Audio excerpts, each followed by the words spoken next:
This is the Uscooter Booster V, also known as the S Plus Sport. And we're gonna tell you why this is the tiny tank of electric scooters. Also in this review, we're gonna cover portability, durability, performance, ride quality, safety, overall pros and cons, and who should buy this scooter. This is Chuck with Electric Scooter Guide, your leading source of unbiased electric scooter reviews. If you'd like to keep watching more videos like this one, hit the subscribe button. And if you like this video, give us a thumbs up. So first, the basics. The scooter is $899, although we have an exclusive $100 off discount code. Check the video description for that info. It weighs 24 pounds. The stated range is 24 miles, and it has a claimed top speed of 25 miles an hour. We're gonna test all of those things in this review. It also has a 275-pound carrying weight for a little bit heavier riders and a 1-year parts, 6-month or 1,500-mile warranty on the battery. So E2 is the manufacturer of the Uscooter series of scooters. And E2 as a company has been around since 2013, and they're very popular in Europe, much more so than the United States. Now, my first scooter was actually the Uscooter Booster, not the V, not the Plus, not the S Plus, none of those. The original Booster back in 2016 is what I bought when I moved to San Francisco as a way to get around. I fell in love with that particular scooter, which is still very similar in build quality to what we have here today. And this is how I got into electric scooters. I couldn't stop talking about my Uscooter. And here we are a few years later, and now we work in the industry. So we're gonna show just how quick it is to fold down the Uscooter Booster V/S Plus Sport. So basically, we take the handlebars down like this, collapse them, push the foot in, there, and you're on your way. Dun, dun, dun, dun, dun. And when you're ready to ride again, this is how fast you can get the scooter to go back into a riding position. Done. One very cool thing about this scooter is you can see how small it folds down into. It folds into one of the smallest packages of any electric scooter, of just 37 inches long by 5 inches wide by 12 inches tall. And you can fit this underneath your seat at a restaurant if they allow that. Definitely, it's one of the smallest scooters that you can put on the subway, the train, the bus, things like that. Or if you get stuck somewhere and you don't want to ride the scooter, it's so easy to put in the trunk of an Uber. I've actually put it in front of my feet in an Uber in the back seat, and it fit just fine even with another passenger next to me. So when it comes to portability, there's very few scooters out there. This scooter, the Glion Dolly and the Unagi Model 1 are the most portable scooters that are legit scooters. The difference with the Uscooter versus the Unagi is that the Unagi's handlebars do not fold in. So you've got 16, 17-inch handlebars on the Unagi that don't fold. The Glion Dolly does fold quite a bit. The other reason why people pick this E2 or Uscooter series of scooters is for the durability. The durability is kind of legendary. There are plenty of riders, especially out in France and in the UK, that report tens of thousands of kilometers or thousands of miles on their scooters. And when things do go out on it, they're typically really easy to replace. So I had my original Uscooter Booster, and I had probably about 1,500, 2,000 miles on that model. I did have the rear fender brake on me, which I was able to replace really easily. This little pin, some of the pins kind of like, after a while, the springs go out or whatever. But again, these are really easy things to fix, and they're not happening until you get to 1,000+ miles. Now, the other kind of awesome thing about the Uscooters or, the E2 scooters is that the Booster V here, or S Plus Sport, is that V stands for the 5th generation of the scooter. So unlike many other brands or manufacturers of scooters that are in their 1st or 2nd generations, this is in its 5th generation because it's one of the originals, and they've worked through lots of the bugs. So Whereas, you know, I may have had certain issues with my booster, even though it was my favorite thing in the whole world. This is 5 generations past that, and so they've made everything a little bit better on it and worked out a lot of the kinks. One of the common issues in many other scooters, when you have handlebars and stems that fully retract, most of them just have this kind of like locking mechanisms where you pull this little clamp over and it tightens around the stem, and that's supposed to hold it. Well, what happens on a lot of scooters, and any scooter owner that has this style of scooter will know, is that the handlebars can get slightly askew of the front wheel. So you have your front wheel going straight, but your handlebars might be slightly cockeyed. The Uscooters have kind of solved this by having this little pin in here, and there's a track. So you can see there's a track as well as this pin. And so this pin is what's attached to the stem. And so your handlebars, you know, you can't wiggle them. Even when this is loosened, right, you don't really have much play at all. So you can't have this issue that plagues many other scooters in this price range. I also want to show you the cable routing, because again, these are things that we really look at on other scooters that can cause issues. But if you notice, the cable routing here is quite good. So you've got the cables coming from here in the stem. You've got them coming into the stem hinge, I guess, here, but it's also going through this rubber attachment. So that's really nice. It's also not, the cables aren't, you know, the cables are not coming out too far, which is good. And then the one that goes to the motor here, if you notice, it could be going out, but then they added this little routing with it, you know, right on the side of the stem, the bottom of the stem here, which is awesome, because now this cable that normally would be sticking out past right here is now right against the body of the scooter, and so you don't have this cable that's coming out that you can catch on.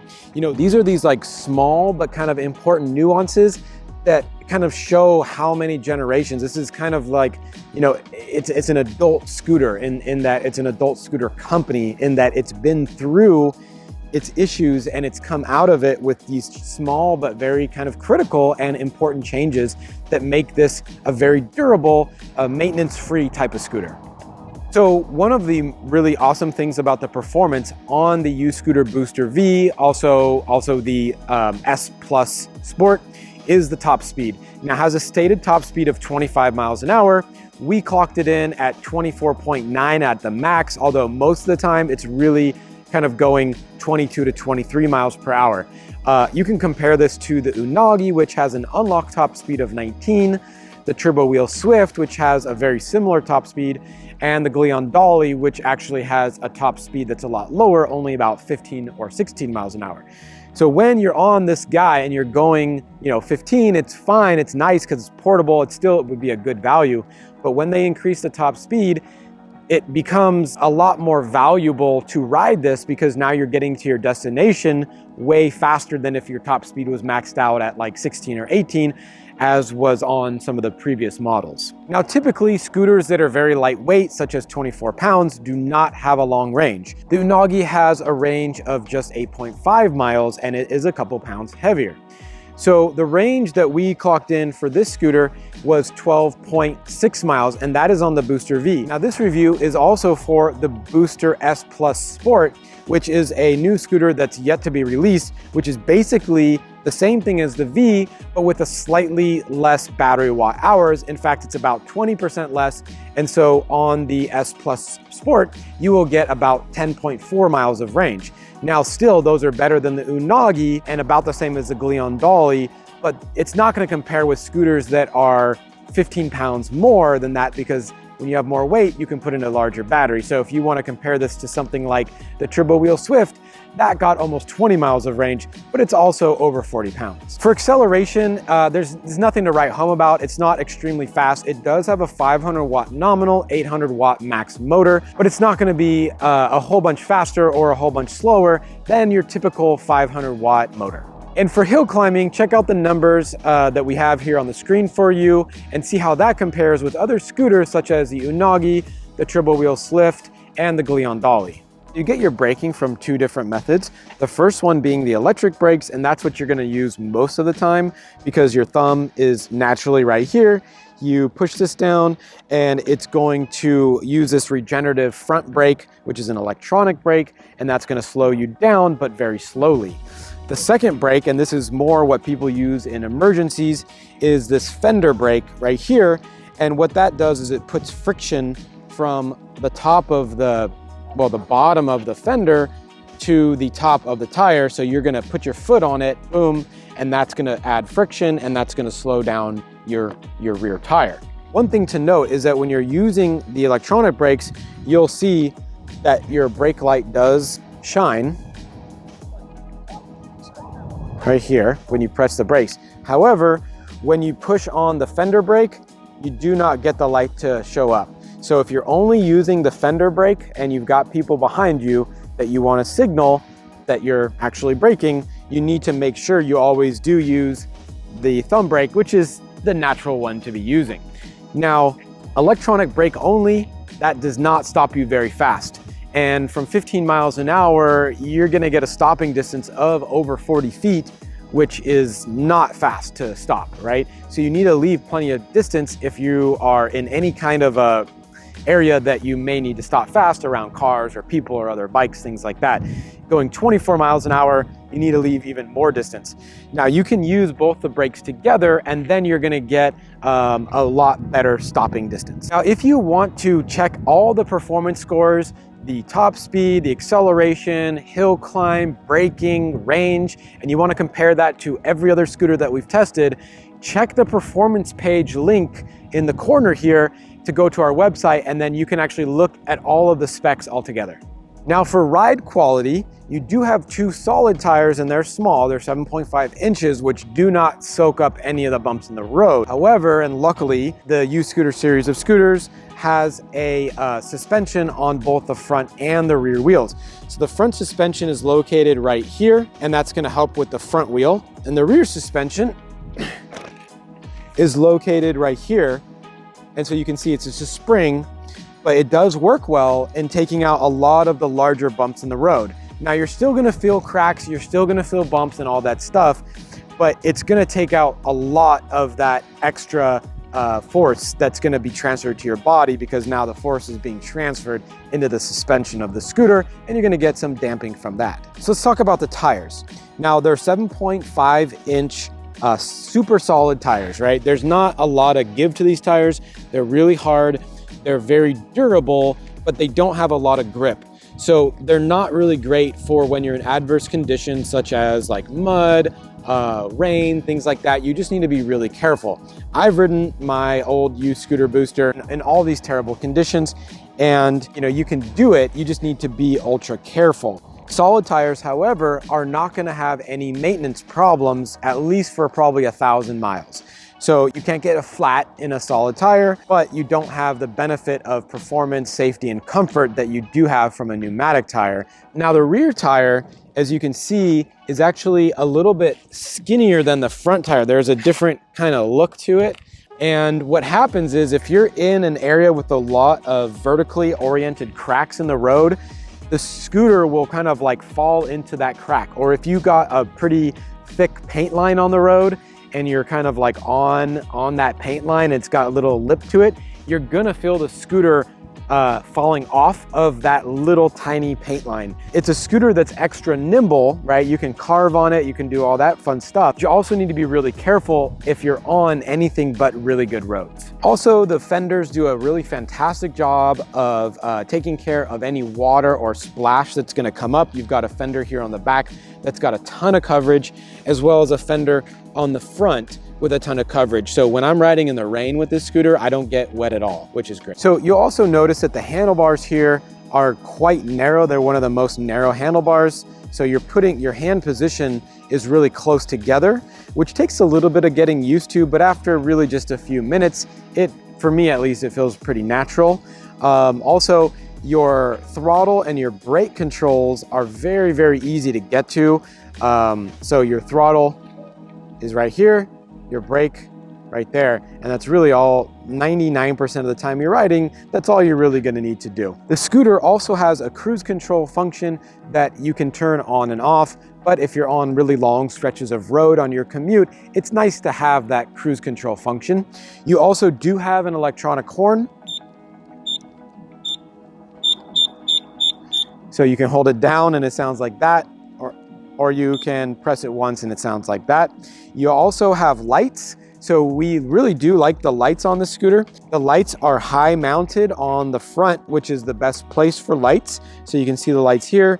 And then you've got what is actually a quite small light on the back fender of the scooter. And it will get a little brighter when you hit the brakes, but it's not really that obvious.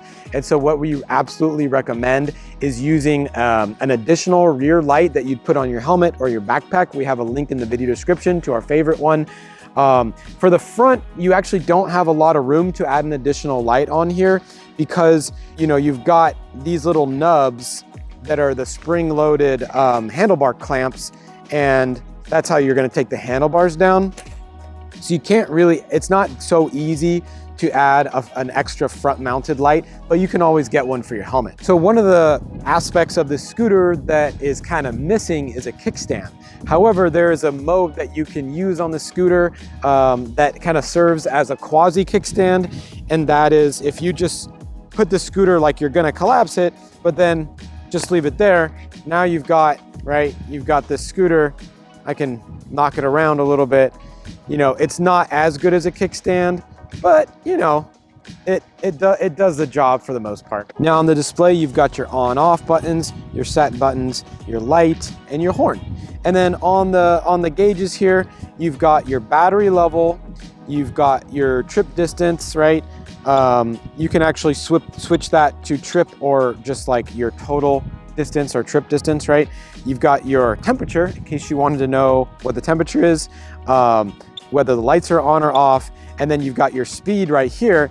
And what's kind of nice is that you can actually see real quick, because we got zero start turned on, is that the accelerator is actually perfectly linear. So, you know, you can see that like I can keep it at 30, I can go a little faster, 31. And so that's, you know, it's got infinite increments. A lot of scooters can only do like, you know, fast or slow, or maybe there's a 2 or 3 different kind of acceleration levels. This one has kind of like a totally linear acceleration or throttle position, so it's quite nice.